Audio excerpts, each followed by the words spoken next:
Below the site of the Grand Rapids, the river follows the western slope of the St. Lawrence Divide, pushing it south towards the Gulf. Savannah Portage State Park marks the site of the trail used by Native Americans and early European explorers to cross the divide between the Great Lake Basin and the Mississippi. The Big Sandy Lock and Dam at one time allowed boat traffic to navigate between the lake and the Mississippi. The lock is gone, but it's still a good place to camp and fish.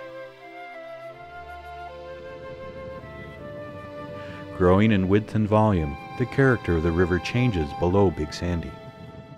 It's a very interesting and beautiful stretch of river because there's a great transition. In fact, if you were in one stretch of river and then move to another, you might not even know you're in the same river.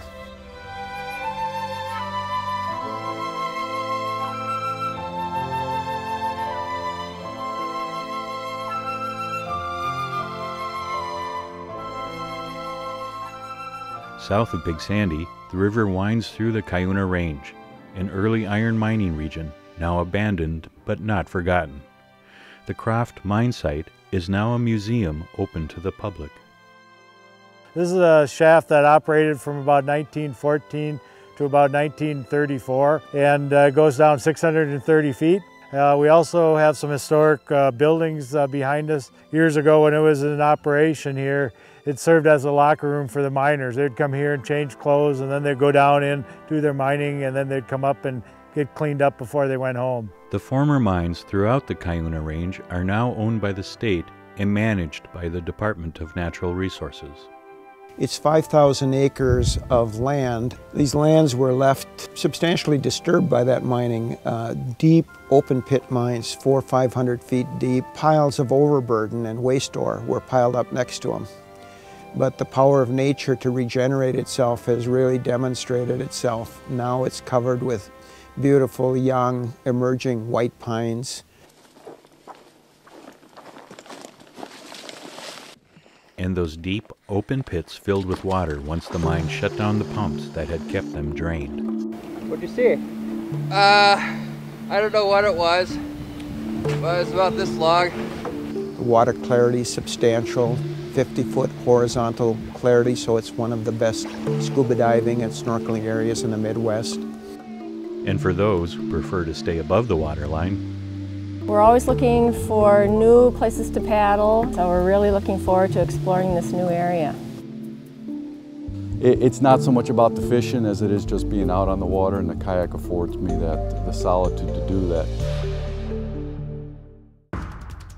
And those huge piles of mine waste around the pits now make excellent hiking, skiing, and biking trails. The International Mountain Bike Association has just worked with the Minnesota Department of Natural Resources to create a series of mountain bike trails of multiple levels. Safety first. That is the truth right there. Because if you didn't have a helmet, you'd break your head. So that families can bike on some levels, and very experienced mountain bikers will find all the challenge they need at other levels. In addition to that, we have the Cuyuna Lakes Trail. This will be a trail connection that'll go to Brainerd, connect with the Paul Bunyan. The head of the Paul Bunyan Trail is adjacent to the Northland Arboretum. Started in 1972 on the site of the Brainerd landfill, the Arboretum contains one of Minnesota's primary examples of jack pine savanna and fun activities throughout the year. Whenever you say Brainerd, people say lakes. So, you know, how do they come to understand that really the real treasure, I think, is the Mississippi River? If you talk to international tourists, you know, there's two things that draw them to Minnesota: Mall of America, Mississippi River. Brainerd is surrounded by beautiful lakes, and it has almost 10 miles of Mississippi shoreline. Brainerd's downtown is revitalized. An old school building has been renovated and is now an art center. And it's an easy drive on the Great River Road to get to many attractions. There's an abundance of affordable golf courses around the Brainerd area. Golf has become a leading reason to come to north central Minnesota.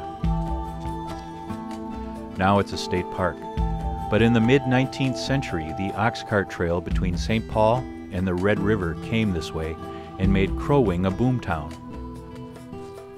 Then the railroad decided to cross the river at Brainerd. Camp Ripley is a 53,000-acre training facility for the National Guard, a military museum, and a wildlife refuge open to the public. Welcome to Camp Ripley, home of the Martin J. Scogan Environmental Classroom. The classroom is comprised of about 200 mounted birds and mammals that are found here in central Minnesota. The classroom is open to the public. We have opportunities where individuals can schedule events and listen to a presentation about the research projects on black bear, white-tailed deer, and even the timber wolf.